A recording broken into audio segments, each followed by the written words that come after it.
Vous avez besoin de partout. En tout cas, merci Nabino Bandero Balandi à www.club.com.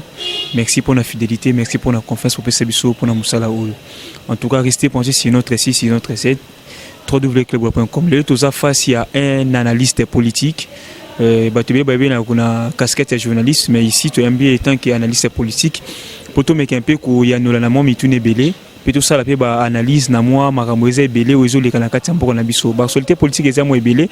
Au lieu de robé tel solo, n'andeko, puis Gérard, ou Azabon invité le pseudo Lilo. Bonjour, Ndeko. Bonjour, Ndeko Nangaboni. Oui, ça va. Bon, santé, ça va. Non, Tozali. Tozali, mais on a rappelé que ce que présenté, c'est vrai, analyste politique, comme vous voulez, ou bien leader social. Mais je suis toujours journaliste, je le resterai et je mourrai journaliste. C'est très important. Naza journaliste et Moussoussouano Bakisouana et analyste politique et tout ce que vous voulez. Mais je suis avant tout journaliste. Voilà. Merci beaucoup, journaliste de son état à la RTNCD. C'est ça, donc. RTNC, oui. Affecté à RTNCD. Merci beaucoup, tout ça, là, des copies Gérard.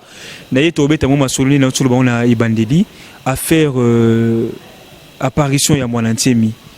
Yo étant que journaliste, Moyimbo, Kamwanamboka. Oyambi Sangwana Ndeni, comme mon antiemi, après 10 ans. On est présent au Lingankoy na 4 médias. Bon, excusez-moi. Il faut d'abord dire que, en tant que Moutou, en tant qu'humain, Nazagi ne sengwa komona ne mwandansemi en os de balobaga et en chair. Oyebi que toutes les spéculations ezalaki sur mwandansemi soit à en vie, soit à Koufa. Mamoussouno Kabila sa bomaye ezalaki façon moko organiser qui peut expédier, il commençait à trop déranger. Précision sur ezalaki té, mais er quand même na monier physiquement bonobi à gloire à Dieu, mon ancien miaza vivant. Impression nga liboso ngona comme chrétien na sengela na se planant na que non mon ancien miaza vivant. Deuxième chose, mon ancien mi auti wapi. Place nini azalaki abimeli wapi. Olenganko ya bomba ki na wese na ye auti wa pitia ko mana mbala moto mona na ba point de presse na ba média. Question est fondamentale. Pourquoi? Est fondamentale parce que il faut qu'on arrive à nous dire place ni mon ancien Miazalaki. Vous comprendre? Oui. Toza na ba service de renseignement na mboka na biso, to na ba service de sécurité. Comment muto abima ana selemba on a prison ba mema na moto à travers ça, soit place ni azalaki yango, azalaki nango, ni DEMIAP, ni ANER, ni la police, ni tous les services apparentés. Et bandé koye ba ko détecter tes places ni mondassé maza. C'est dangereux sur le plan de la sécurité. Bon, si mondassé magenda ko bombe ma place moko ki azo organiser ba expédition moko mabe ou bien azo sala moko mabe. Même bala moko réapparaître. A komi nanda kwa mwandansemi nanda kwa olenganko ndenge nini. Donc ça ce sont des questionnements autour desquels il faut toujours avoir ma réponse nandeni mambango lekelaki. Deuxième chose c'est par rapport na débat que nenga zongi mwandansemi maza na statut nini. Non, mwandansemi c'est un évadé. Un évadé de la prison eza mutoyo asali lisusu abaki c'est infraction, c'est-à-dire au salaki likamabe bakangio basambisio batio na boloko meyo kimi boloko kokisi mikolo yo justice et pesa qui oppose à la kuna na boloko te. C'est une infraction de plus. Donc c'est que évasion est infraction. Le fait ya ko s'évader na prison tout na ba juriste bato mibeko ba olanda ba yebi kezali une infraction de plus. Le problème dans notre pays c'est qu'on veut tout mêler. On veut mêler les droits avec la politique, la justice avec la politique et ça ne marche pas. Bato Bazolo, qu'est-ce qu'il faut faire avec Némoanantemi? Non, mais moi je crois que ce que le ministre Basile Olongo est en train de dire, il est dans les bons. Est-ce que vous avez que l'évasion qui provoqué dans Robimsa Mwanantemi Kende? N'a pas partisan na ndenge balobaga. Na ndenge Salema na ndenge Toyebi. Tu sais qu'il y a les gens qui sont morts dans la prison Moukoulana? Bien sûr. Non, Batouba Koufa, dégâts matériels et salement. Pour la monde enseigne.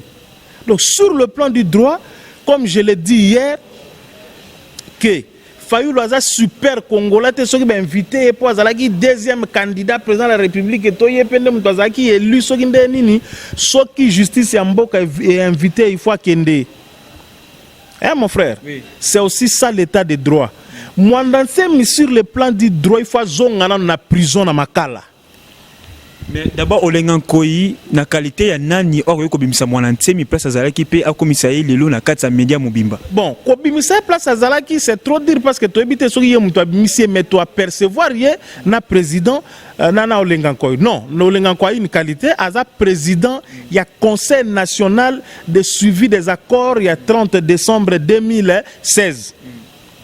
Et puis en cette qualité-là, il y a président Sensade à agir parce que na volet décrispation et climat politique, notamment baka lokola ou ya ba mwandanse mezali. Maintenant tozonga na ndenge sikoyo sur le plan du droit, j'étais en train de répondre que mwandanse mi doit reprendre d'abord la prison et dans une semaine, 2 semaines, Félix peut voir soit grâce présidentielle, soit ni nous bien ministre de la justice après ba bimissier.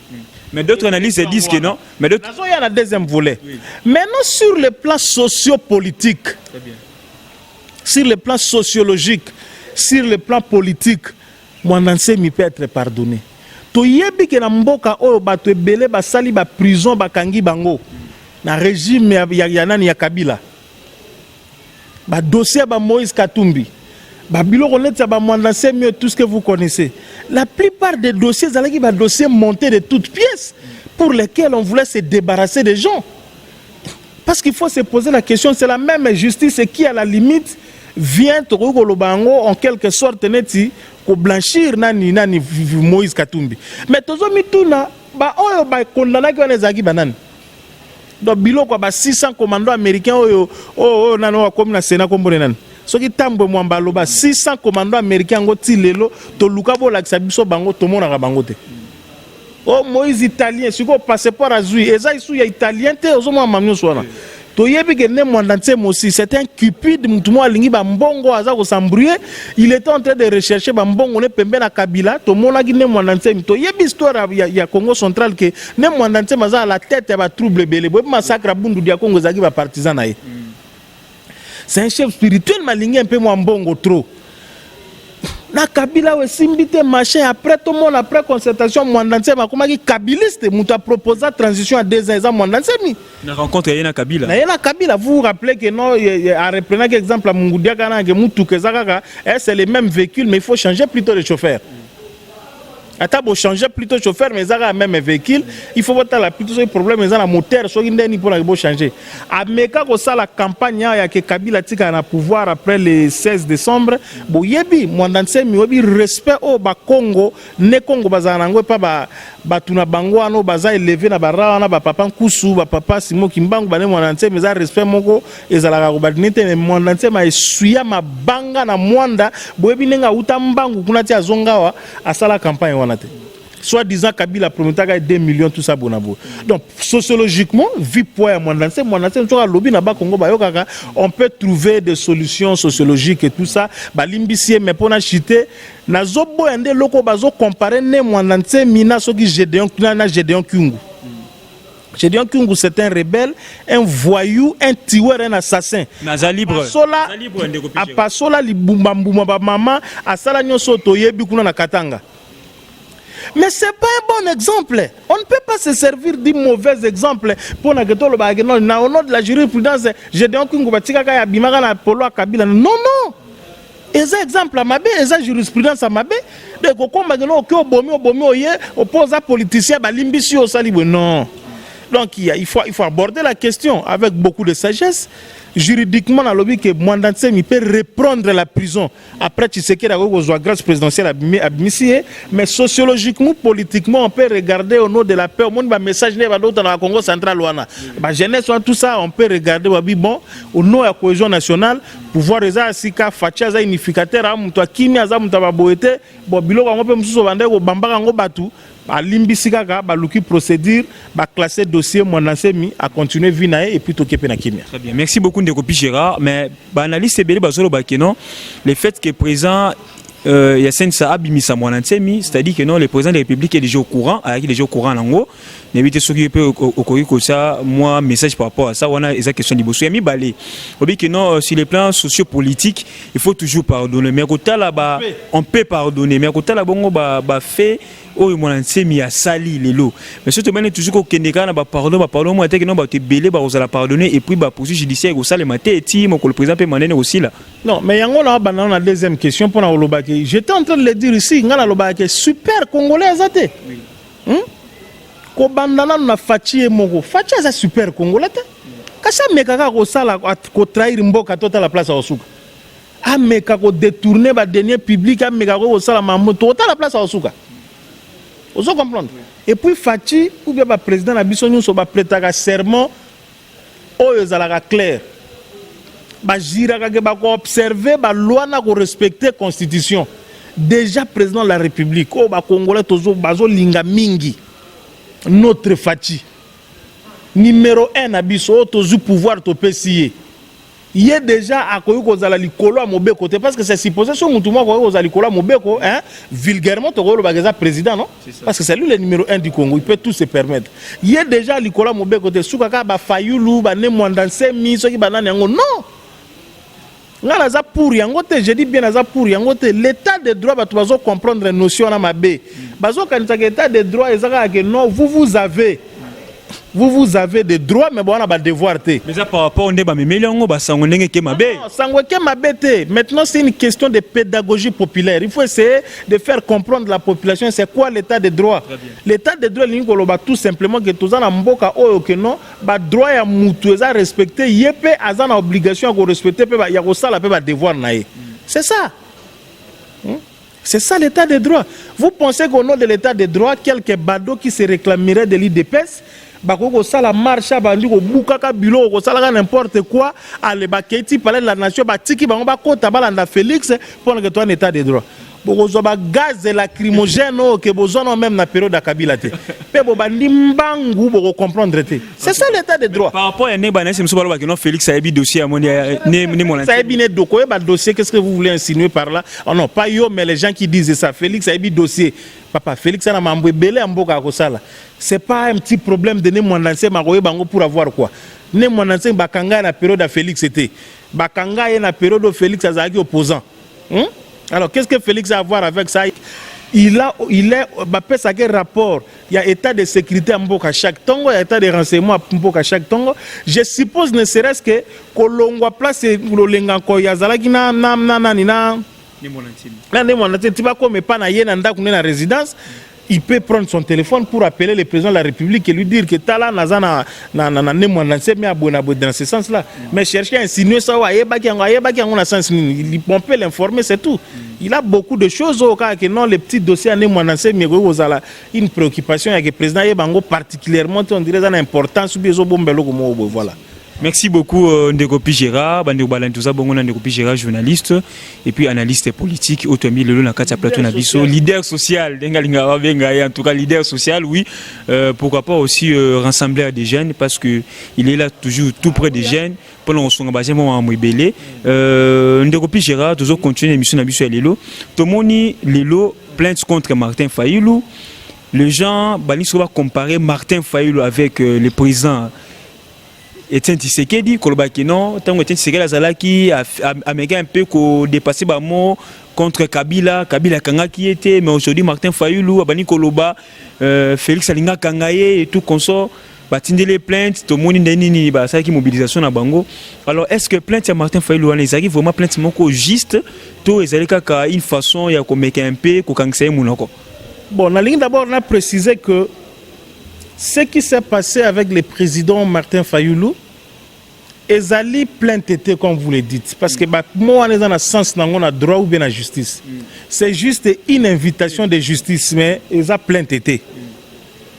Invitation na justice, ndenge biso to bi ke so ba invité na justice au kende, oyoka oyeba motif nini ba inviter le.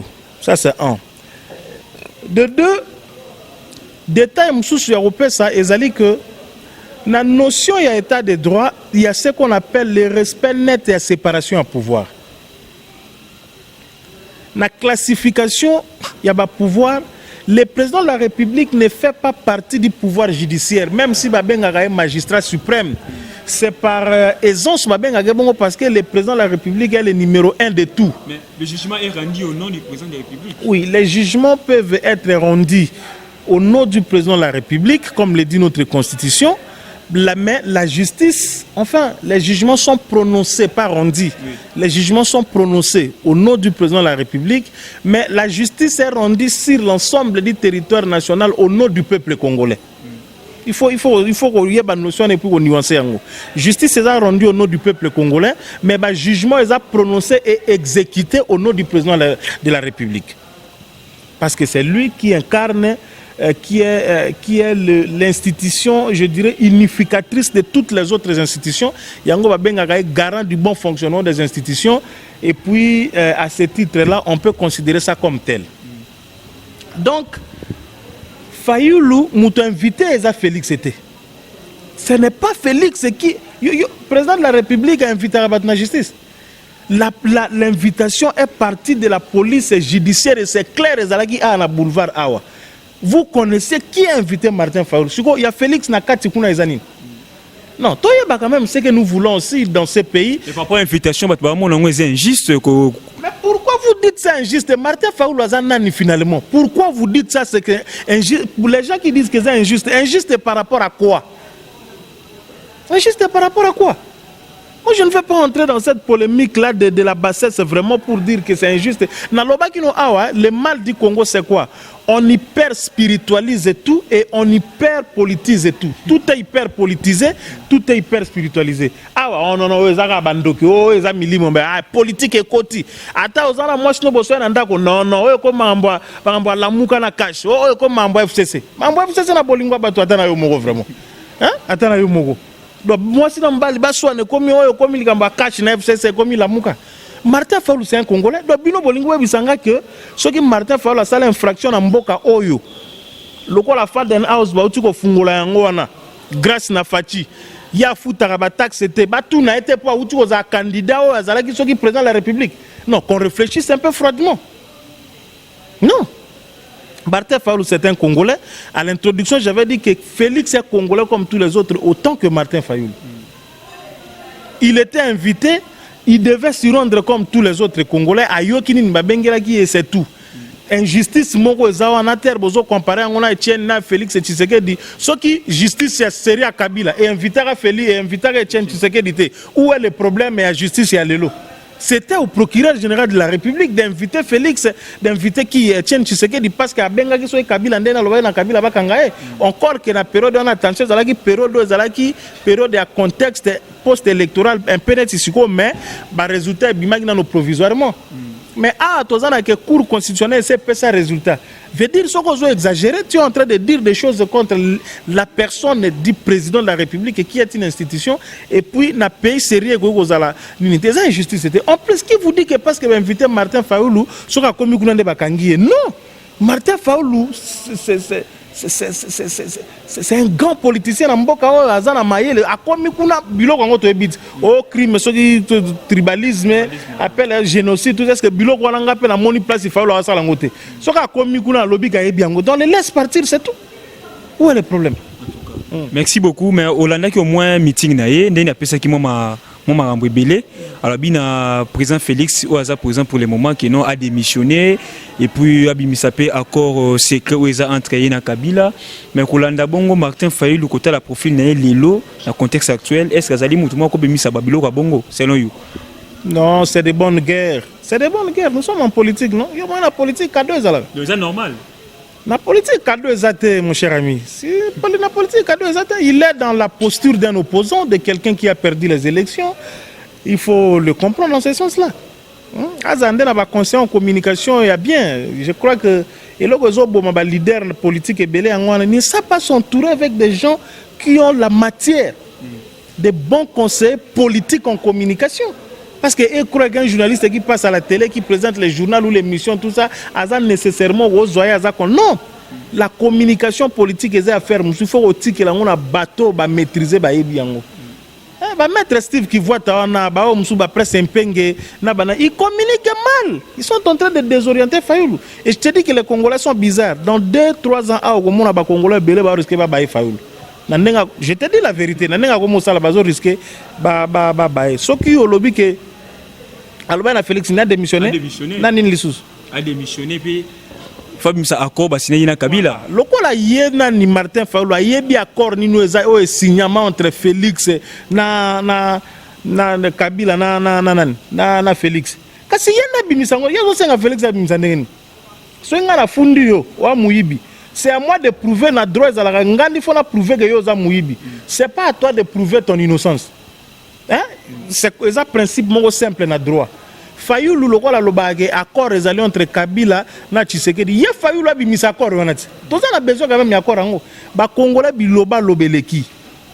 Et ba Congolais bazo kola tellement que même mon fils là de 5 ans ils ont la biloko mususu excellence soko expliquer boy il essaie de comprendre mon ibna non ah oyo ezaka boezabo lelo oyo sur le plan mémorial sur le plan historique oyebi ke balobi ke musée a signé ba accord ba bengo ba accord soki de Lemera na Rwanda na teka partir ma belé bona bonine tout ça mais 21 ans après que musée a kufati lelo accord wana to mona gangote. Mais ça la campagne a dénigré un nationaliste, un grand nationaliste le roi Musée. Au Musée a signé un accord na ba Rwandais, ceux qui na ba Kagame pour na ba ceux qui ba Kabolba pe sama bela ko ngona. Accord en le mera contenu nango zalaka wapi et loba likamabongo. Fayoulou a yebi ki accord raison entre Kabila na Félix. Abimisa Alex ba Congolo mon accord en yango. Parce que vous parlez de l'accord qui existe entre le président Félix et le président Kabila, c'est un accord normal, accord de gouvernance entre Cash et FCC. Ça n'a rien à voir de l'eau privé ou ce qui n'est non. C'est normal bakende qui n'a pas élection ba résultat n'engé bimi. Alors lui maintenant en termes à que basali coalition ba signer accord à gouvernance, c'est-à-dire partage à pouvoir des années nini Cash va combien de ministères FCC tout ça c'est dans ce sens-là. Mais il y a pas un autre accord pour y ce qu'il faut là accord wana abimisango. Deuxième chose que démissionner ça n'a pas de sens. D'abord quelqu'un ose reconnaître as président de yonde mutoza président comment ose le ba démissionner c'est à la limite insensé. C'est insensé parce que moi je ne te reconnais pas que yo mutoza présentateur émission. Si vous on le bano longwa na kito. C'est pour dire que bango c'est compliqué implicitement. Nenga ba mukeba ya senga gi mukola lendi ono nazo senga na Félix a influencé la justice ba pe ki sabiloko ya ko inviter Martin. Na lobitala mukeba. Quelqu'un qui se dit législateur, député provincial, il est champion ya koloba ke bazon di ma Félix comme président mais en même temps bazo senga na Félix a pe ki sa justice a invité Martin Fayoulou. Mais qu'est-ce que vous cherchez finalement? Alors regardez, il y a cette bande de gens qui composent la Mouka, ba communicateur na bango. La Mouka na bato mayele, mais ba ye bande ko orienter action na bango suko. Ce qui va orienter ngo bien té. Donc c'est là faut Moukeba qui n'a raison té. Parce que Yann di Mara Félix a présenté comment zo senga Félix que après qui sa justice est invité Martin Fayoulou.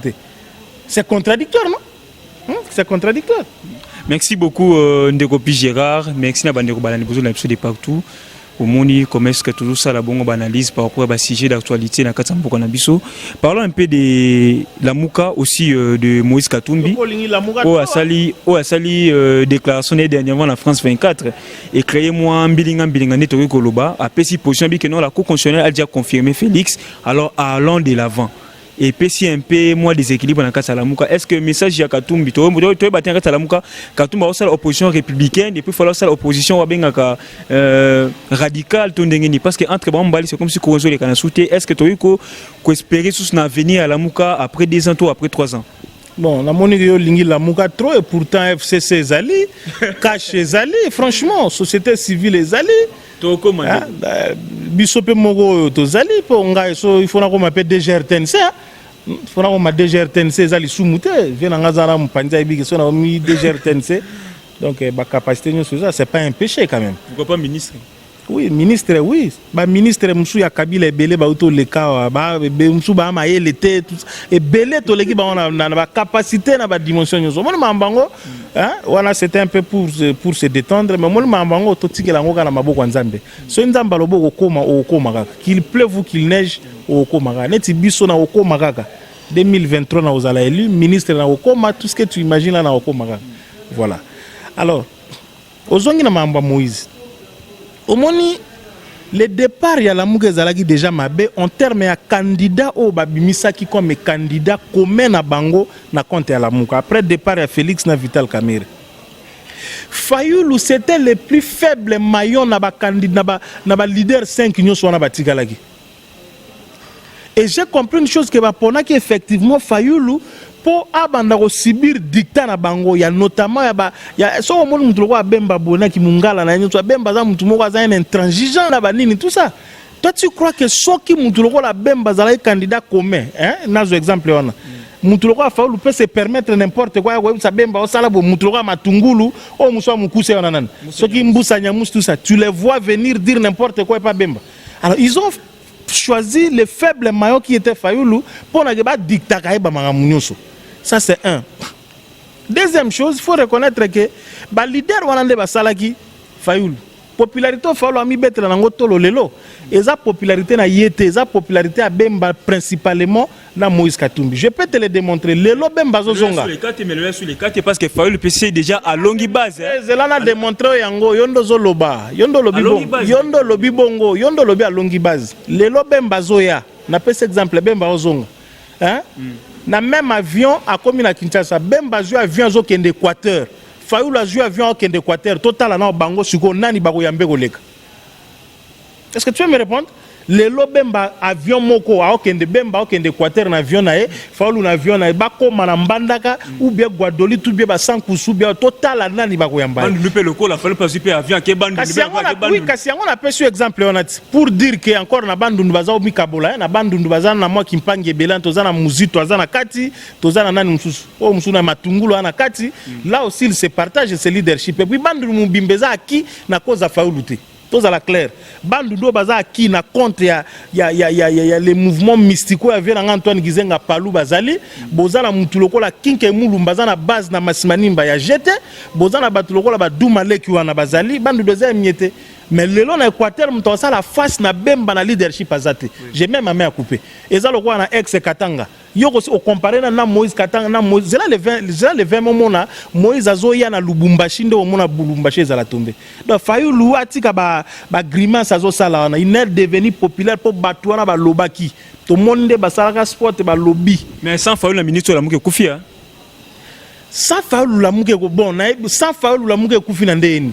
Dites plutôt que c'est ce qu'il voit dans Alobia on a dit ça non c'est le contraire plutôt que ceux qui bemba Katumbi et tous les autres là va se retirer la muke kufi il y a ça l'inverse sans batouana la muke kufi mais je te dis toi que non la muka en termes de résultat de l'élection Fayulu yemoko na na plateforme na batu ba ba kunte comme on DO dynamique de l'opposition. Bazana 4 députés sur les 80 et quelques députés, ceux qui n'ont quelques députés opposition, Fayulu azana 4 députés seulement. Députés appartiennent à mi balé, yemoko ceux qui na mususu. N'est-ce pas? MLC baza ceux qui na une dizaine. Tomati wana tozui wana Moïse Katumbi, siko ceux qui MLC longu, Moïse Katumbi a longu. Fayulu yemoko il va rester avec quoi? Autika ne loko moko te. Donc Fayulu est un peu modeste. C'est une personnalité politique qui a stature ya candidat président de la République qu'on a fabriqué. Il faut dire qu'il a été fabriqué par les Moïse et puis Babemba Matungulu na ya ba mukuse wana banani bango pendate mais les deux surtout les deux là. Même en termes en bongo tout ça et ainsi de suite. Vous comprenez? Alors Moïse Katumbi est à contradiction. Moïse d'abord azalaki cohérent et logique. Il a dit ceci. Il s'inscrit dans la logique à une opposition républicaine. Qui dit opposition républicaine, c'est-à-dire opposition constitutionnelle. Ils ont dit qu'il y a un pouvoir en place qui dirige, et puis Bissot Ozana, le bagi, tu critiquer, tu rebeta ma beaucoup place à rebeta, place il peut à conseiller, tu conseiller. Vous comprenez? Oui. Si quelqu'un accepte déjà qu'il y a un pouvoir en place, c'est-à-dire Ndimi que Félix Azalaki, puis Moni Boabouvier insista qui trop place lobby, oui, mais parce que Bokende qui n'a cour constitutionnelle. Faoula qui n'a cour constitutionnelle est tranché lobby aux UT, le débat était clos à ce niveau-là. Mais il faut saluer la position de Moïse qui est une position républicaine et responsable. Et puis Faoula Salama qui est la Pamba, non? Moïse a à peu près 60 quelques députés dans la Mouka, banini mususwana. Donc ce qui est l'autre bito kende na ke noto pour na porte-parole et opposition. C'est Moïse qui va sortir naturellement. Vous comprendre? Et puis il faut dire que l'égoïsme déjà où caractériser les 5 leaders à la Mouka. La Mouka est en avenir, 6 mois une année ça est belé. Quand tu vois Moïse là, Moïse être inféodé par Moutlogwa Faoulou Lelo. Bembala être inféodé par Moutlogwa Faoulou Lelo. Non, ils ont dit que la rotation, talana Moutouaza challenger immédiat beaucoup au 6e. Il fallait que tu yenda banda. Et puis baloba qui clair que non mission va pas ça Faoulou Rosala candidat ma président azwa quitter et Soukiwana. Le reste est quoi ma moussous. Batuni Moïse sera aux la candidat lobby c'est trop tôt. Toi tu vois Moïse ambition azalaki na ngwana banda salango pour la faulu non. Donc position Moïse ezali une position républicaine de quelqu'un qui s'inscrit dans la logique à reconnaître l'institution. Alors déjà sur ce point ça ne va pas parce que ceux qui font la reconnaître l'institution c'est parce qu'azalaka député batoye ba raté a boya négocier kokufa déjà à la muka ya ngwana zo banda déjà. En tout cas. Merci beaucoup Chiton par rapport à l'émission sur Lelo 100 jours d'urgence, il y a chef de l'État. Tout le monde a calamité aussi, là, je crois bien s'il est déjà. Bilan, selon vous, de copie gérable, bilan au moins on est. Bon, le bilan pour lequel vous allez examiner, c'est fait toujours sectoriellement. Parce que j'ai suivi les gens raconter un peu leur petite vie à la télé, dire des choses qu'ils ne maîtrisent pas.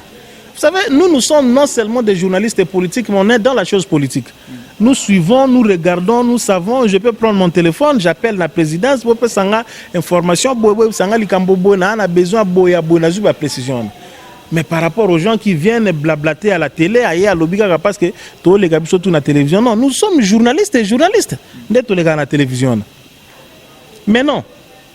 Mutuasi a longa na bilan ou asala 100% na bilan na échoué raté zalara mutu moko tuna mutangonan ezala nzambe nzambe banda sala mukiliti lelo so aloba sala bilan na place moko échoué ezala raté.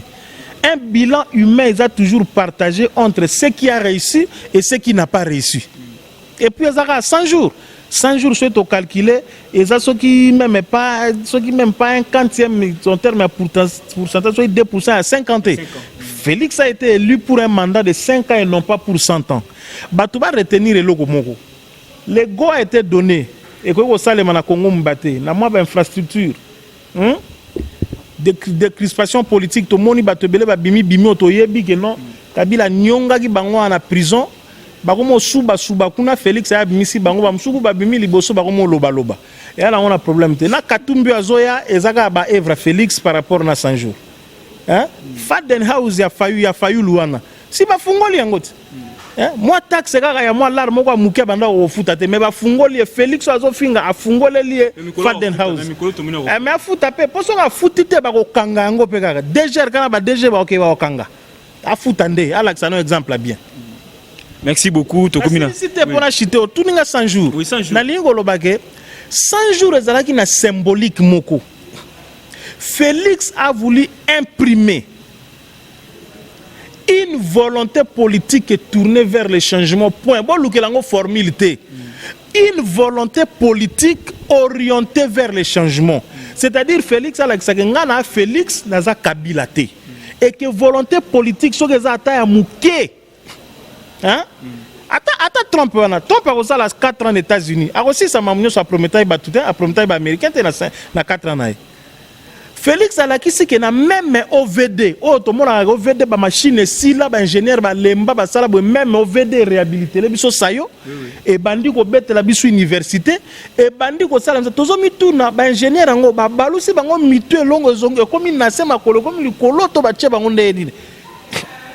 Vous comprenez? Félix alakisi biso ke na même justice ya Congo ba même juge ba condamna ki Moïse ba même juge ba blanchir. Est-ce que vous comprenez? Félix a démontré qu'avec la même volonté politique, ce que Zali, Badiongo Bango Bali Bandati. Badion me Bazali Banda. Ata ba vient dans la politique, balingi pe bana mike trop, balingi bano mike ko zwaka bango. Toyebi ke bango kuna baba champion. Mais au moins, yewana na Didio Minonga lazane libanda. Mwandanse mi vient na binoso ya Congo central, yewana azali banda. Siko to banda ko compter malembe. Moi 20 000 ceux qui balba c'est-à-dire tout est aussi la paix 20 000 ango biso na RTNC to zela ba salaire ko ma fois 3 hein, Félix tozozela mbongo na biso muta suka ya RTN ça va toucher 1 million de francs congolais, c'est possible. Mbongo na biso a redevance mambunyo soana eza trop et bela par rapport à quoi papa musala biso ba to RTN c'est to sala na mboko na bien presse na mboko sans RTN c'est qu'est-ce que ça va valoir? Mais tout le monde ba image à présenter par rapport à Sanju ba image eza muké. Est-ce que le problème c'est autour des images? Communication hein? Est-ce que le problème non, il y a on a dit que voilà c'est un problème de communication politique, c'est pas un problème il y a RTNC comme organe, comme entreprise de presse. Il y a déjà une presse présidentielle qui existe. Hein? On a une presse présidentielle, hein, Lokabwanga Ozuo Msuo à moi sur la nation qui lidi ou azana directeur de communication, hein, na prof respect. Au sentir différence.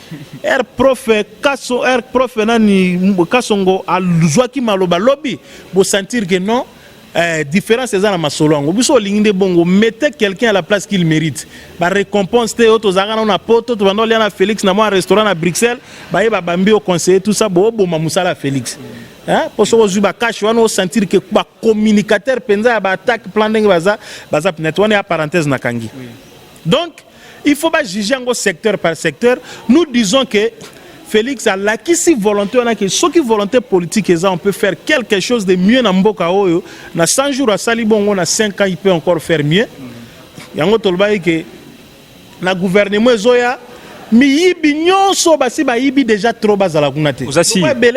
Oui, le quoi va qu'il y a un parlement, va qu'il y a un parlement. Mais parce que Bamsou baza FCC ba ko mpe ba ministre bata baza bata FCC za composé na ba congolais ba ngote FCC za na ba congolais FCC nga na moni Kabila beng ba gouverneur na ba président assemblée pour ABC ba ngo no bokende koyiba ABC ba bongo est-ce que ABC ba ngo ba kende koyiba jamais à lobby il a dit une phrase là que j'ai aimé, restez toujours tout près de la population, offrez votre collaboration au nouveau président de la République.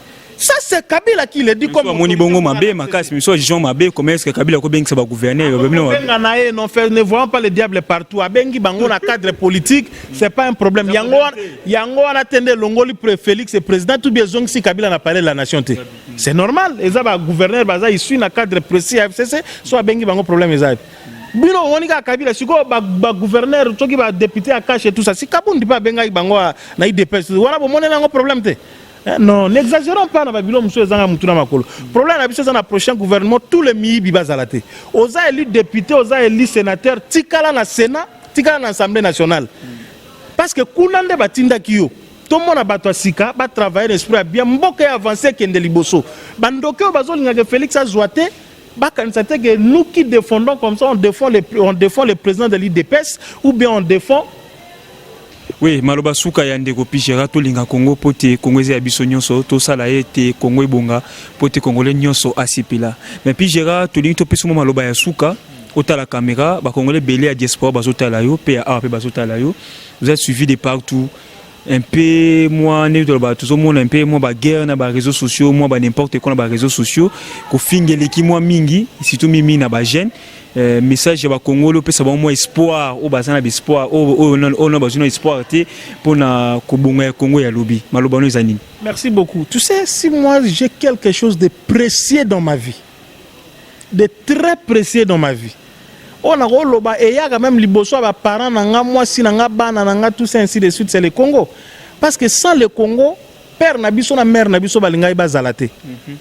Sans le Congo, donc ba excellent na ba bien erré na ba pi junior balinga bazalate. Na ba petit nanga on est Arsenal donc ngana na ba jogo kana ba jogo. Donc na loba ke mboko yo eza loko moko bien nzamba pesa biso. Mutu azo vivre sans espoir azali sou mutute. Comment yo mutu ko vivre sans espoir? Siko oza nani? Ozo vivre oza na pema, oza na bon moi, ndima que ça va aller un jour. Tout est question ya foi. Moi, je suis chrétien, peut-être je suis différent de la croyance à Batumususu et pas na biso hein? Na Hébreu 11 wana bazolo ba la foi c'est quoi? La foi c'est une ferme assurance des choses qu'on espère, une démonstration de celles qu'on ne voit pas. Pour Nzambe a créé batu bazalaki na batu akondima.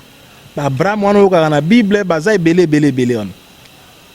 Ba Congolais bazana ondima ke le Congo va aller. To prononcer maloba malam pour na Congo. To tika biloko wana to teka mboko to kabala. Ya mboko eko bonga kate. Mais quand nous disons ça, nous maudissons ces pays, mon Dieu. Et pourtant, la même Bible nous dit qu'il faut tout lingambo cannabis parce que notre bonheur, on dépend. Ce qui m'a embongi na Congo lelo, et ça pour na biso, pour na ba na biso, pour na ba koko na biso, pour des générations en génération. Na bato diaspora na biloko ele na Facebook. Bon, heureusement, mundele moko a créé les réseaux sociaux ngo ya revendre sa biso taper sa biso court que basa la réseaux sociaux ngo boy. Ya ngo mona na trop de buzoba. Moi, j'ai une identité claire notre pigera, toza ba mina yo non? Oui, bien sûr. Une identité claire. Au moins, ceux qui n'ont posté loko engouement in batwazanango pour lire, pour commenter. C'est parce que Facebook est en train de buzoba te.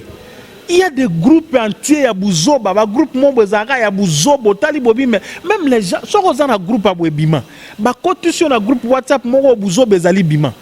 On a promettre que tous lancer prochainement groupe à Facebook nabiso club des amis du Congo to bois kango kala mingité na groupe WhatsApp nabiso porter même nous mais groupe WhatsApp ezali entre nous parlons Congo kuna tozo discuter mboka quand to sala analyse boy ce qui information ça to partager to pesi la proposition ba solution et ainsi de suite. Donc c'est comme ça que nous sommes en train de voir un peu les choses. Diaspora, biso et otobundela bino. Na comme on a le ma Bible ya Matthieu 24 comme ko ça. Bata diaspora bo kabalisuta.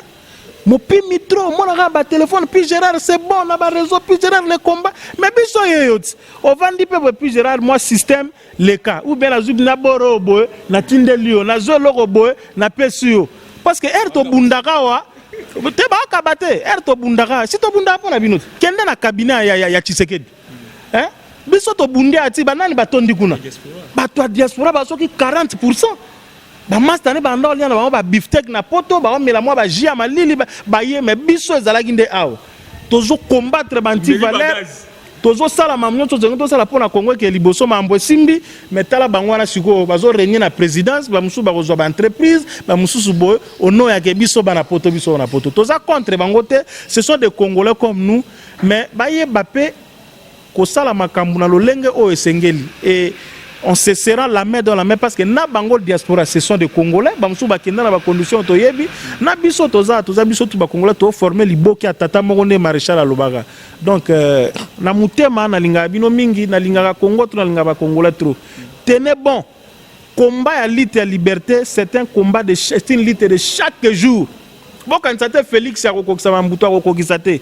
Après Félix to continuer ko bunda to te abana biso ba bunda et pour toujours nous continuerons à nous battre pour que Congo oyo kimbangwa tikela biso Lumumba Kasavubu Musée Joseph Kabila na Gizenga Joseph ana vivant Joseph Kabila za vivant Gizenga tikela biso bana oya biso na biso moko to sepela na kozwa retraite na ba 70 boyo tu na mambo Congo ndenge lekana wana na villa na moko ba côté soki ya pembela bandundu kuna na nzela na vandi ozolia na yo ba mikungu ba nini ozobeta lisolo ya Congo ke tale zalaka boye biso to sala boye to lekana boye ko sala bien. Votre numéro ça ne dérange pas. Hein? Oui, c'est pas grave, mon numéro ezali 04 donc plus 243 c'est mieux. Plus 243 81 426 98 59. Plus 243 ou bien 00243 81 426 98 59. Ils allaient WhatsApp, ils allaient en même temps numéro d'appel normal. So lingo tinde loko tinda na yo wana e ko koma to yebi to remercier au peka aboy. Olingo sala moi geste moi nini o sali yango parce que ba projet pesa moi mingi muturanga oleka to annoncer yango pona bino pona ozo soutien. Donc merci beaucoup à toi. Toujours kaka ndeto yo kanagi. Merci beaucoup. Merci beaucoup, surtout à vous, Pigera, pour la disponibilité. Hein. Merci beaucoup. Merci aussi pour la cadre pour l'émission. Quant à moi, je vous dis un grand merci. Merci parce que l'on est sur les partout. Oui. Rappelle à Tozap na RTNC, RTNC 2 na bureau na likolo a place Menda Zalagi et puis li banda kuna ba mbila na nenga mukete metolo ba mamba Congo. En tout cas, tout ça bon à RTNC de Pigera à Lobby. Merci à Francis Wala derrière la caméra, pourquoi pas à Papa de la Nation. Merci aussi à Pichu Mangaya et puis à Maman Emilie Nzemba à Londres et à Manampo. Merci à vous. Quant à moi, je vous dis un grand merci aussi à vous, nos abonnés et à nos fidèles téléspectateurs. Bye, à la prochaine.